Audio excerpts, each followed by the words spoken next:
जाएगा अभी मजा आएगा ना भिड़ो आच्छा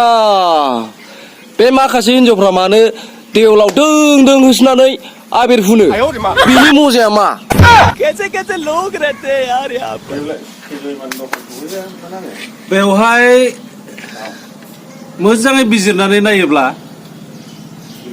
माखासे रहस्य दं बाथ्राया जाहैबाय गुबै बाथ्राया हिनजावफोरा गासैबो बाथ्राखौनो इसाराजोंसो रायलायो बिसोरो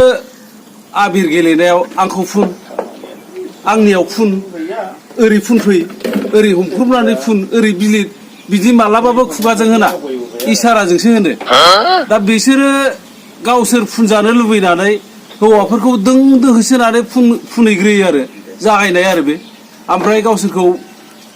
होसोफिननानै बिराद फुनहैनांसिगौ आरो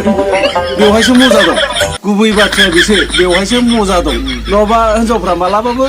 हौवाफोरखौ फुनना मजा मोना आरो हौवाफोरजों फुनजानानैसो मजा मोनो दा फुनजानो लुबैनानैनो बे इसाराखौ